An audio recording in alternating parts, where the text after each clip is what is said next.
Hey guys, welcome back to my channel Surbhi the Indian girl. जैसा कि आपको पता ही है कि मैंने लास्ट वीडियो में ये डिस्कस किया था कि हेल्थ इंश्योरेंस होता क्या है और उसके बेनिफिट्स क्या क्या होते हैं। ये मैंने लास्ट वीडियो में डिस्कस किया। तो अगर आपको वो देखना है कि क्या होता है हेल्थ इंश्योरेंस तो वो आप मेरी वीडियो चेक कर सकते हैं। लिंक मैंने डिस्क्रिप्शन बॉक्स में डाला है। इस वीडियो में मैं बताने वाली हूँ कि इसको क्लेम कैसे करते हैं और इसमें क्या क्या चीज़ें कवर होती हैं और क्या क्या चीज़ें कवर नहीं होती हैं। तो चलिए वीडियो शुरू करते हैं।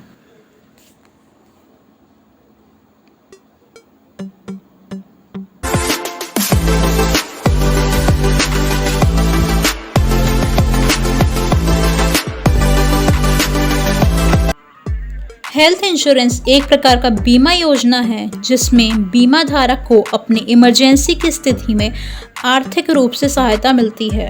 बीमा धारक को चुने गए हेल्थ इंश्योरेंस में सर्जिकल की खर्चा जो होता है वो, देखभाल का खर्चा और गंभीर बीमारी के खर्चे जैसे आदि खर्चों में आर्थिक मदद मिलती है। यदि आप बीमा धारक हैं तो आप कैशलेस उपचार प्राप्त कर सकते हैं, जबकि बीमा पॉलिसी खरीदी गई बीमा योजनाओं के आधार पर 60 दिनों की अवधि तक हॉस्पिटल में भर्ती होने से पहले और बाद के शुल्क को भी कवर करती है। इसमें एम्बुलेंस की जो राशि होती है वो भी कवर की जाती है। मतलब अगर आप एम्बुलेंस से आते जाते हैं तो वो भी पॉलिसी के अंदर कवर होता है। हेल्थ इंश्योरेंस की पॉलिसी के अंदर क्या क्या चीज़ें कवर होती हैं ये मैंने आपको बता दिया।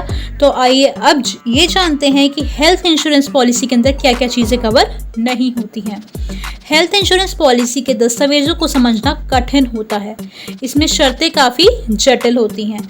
इसे ना समझ पाने के कारण कई बार बाद में अफसोस करना पड़ता है। हालांकि सब लिमिट और पहले से मौजूद बीमारी सहित कई चीज़ों को लेकर जागरूकता बढ़ी है, लेकिन क्लेम का ना मिलना या कम मिलना आज भी लोगों को चौंका देता है। आइए उन चीज़ों के बारे में जानते हैं जिन्हें आपकी हेल्थ पॉलिसी कवर नहीं करती है। कोरोना महामारी से देश भर में हेल्थ इंश्योरेंस पॉलिसी को लेकर काफ़ी अधिक जागरूकता पैदा हुई है। लोगों में बड़ी संख्या में हेल्थ इंश्योरेंस पॉलिसी ले रहे हैं। अगर आपके पास भी हेल्थ इंश्योरेंस पॉलिसी नहीं है और आप नई पॉलिसी लेने की सोच रहे हैं तो आपको कुछ बातों का ध्यान रखना चाहिए। आपको इस बात का ध्यान रखना चाहिए कि कौन सी चीज़ें हेल्थ इंश्योरेंस पॉलिसी में कवर नहीं होती हैं, जैसे कि इनफर्टिलिटी या प्रेगनेंसी से रिलेटेड जो चीज़ें होती हैं वो कवर नहीं होती हैं। कॉस्मेटिक सर्जरी जो होती है वो भी कवर नहीं होती है। आमतौर पर हेल्थ इंश्योरेंस पॉलिसी में कॉस्मेटिक सर्जरी कवर नहीं होती है।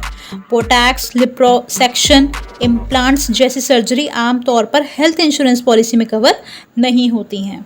इस तरह की कोई भी सर्जरी कराने से पहले लोगों को अपनी इंश्योरेंस कंपनी से इसके बारे में पूछना चाहिए कि इस तरह के मेडिकल प्रोविज़न को कवर करते हैं या नहीं करते हैं। जुड़ी समस्या होने पर अगर आपको सुनने या देखने में किसी प्रकार की दिक्कत हो रही है और इसके लिए भी इंश्योरेंस क्लेम नियम अलग होते हैं। अगर आपको इस तरह की समस्या पहले से है तो आपको इंश्योरेंस पॉलिसी का बेनिफिट नहीं मिलता। लेकिन अगर किसी एक्सीडेंट के दौरान किसी व्यक्ति को इस तरह की परेशानी होती है और वह हॉस्पिटल में एडमिट होता है तो इस तरीके की पॉलिसी का उसको बेनिफिट मिल सकता है। आइए जानते हैं कि डेंटल कवर होता है या नहीं होता है। आमतौर पर दांतों की समस्याएं से जुड़े इंश्योरेंस के तहत कवर नहीं होती हैं। इसी वजह से कि दांतों की ट्रीटमेंट के लिए व्यक्ति को अस्पताल में भर्ती नहीं कराया जाने की ज़रूरत पड़ती है। वहीं अगर एक्सीडेंट की वजह से कोई दिक्कत आती है तो फिर इंश्योरेंस पॉलिसी उसे कवर करती है। आइए अब हम ये जानते हैं कि हम अपने इंश्योरेंस को कैसे क्लेम कर सकते हैं।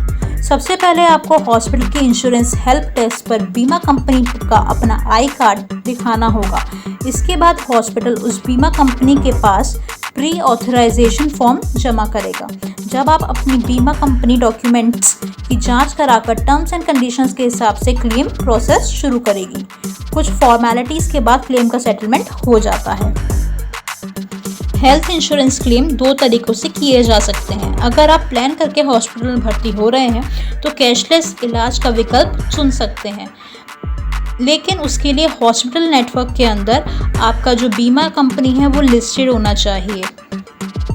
इंश्योरेंस कंपनी में हॉस्पिटलाइजेशन से 2 दिन पहले आपको सूचना देनी होगी। एक फॉर्म भी भरकर टीपीए काउंटर पर सबमिट करना होगा और साथ में इंश्योरेंस कार्ड और केवाईसी डॉक्यूमेंट्स भी सबमिट करने होंगे। आपको अपने रिकॉर्ड्स के लिए एक कॉपी उनसे मांगकर अपने पास रख लेनी चाहिए। आपको हॉस्पिटलाइजेशन से पहले और बाद में सभी डॉक्यूमेंट्स अपने पास संभाल कर रखने चाहिए। जब बिलिंग का समय आता है तो हॉस्पिटल सीधा इंश्योरेंस कंपनी से बिल सेटल कर लेगा। साथ ही साथ अब दूसरा ऑप्शन ये होता है कि आप क्लेम को रिम्बर्समेंट करें। उसके लिए आपको सारी चीज़ें पहले देनी पड़ेंगी, सारे पैसे आपको जमा करने पड़ेंगे जिन जिन चीज़ों के होंगे।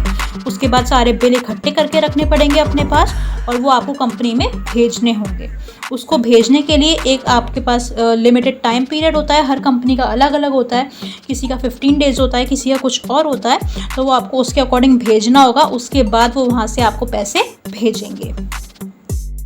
तो इस वीडियो में हमने जाना कि हमारी हेल्थ इंश्योरेंस पॉलिसी में क्या क्या चीज़ें कवर होती हैं, क्या क्या चीज़ें कवर नहीं होती हैं। अगर हमें अपना क्लेम करना है तो हम किस तरीके से क्लेम कर सकते हैं और कैसे कैसे करना है, वो सारी चीज़ें मैंने आपको यहाँ पे डिटेल में बता दी हैं। आई होप कि आपको सारी चीज़ें हेल्थ इंश्योरेंस के बारे में क्लियर हो गई होंगी।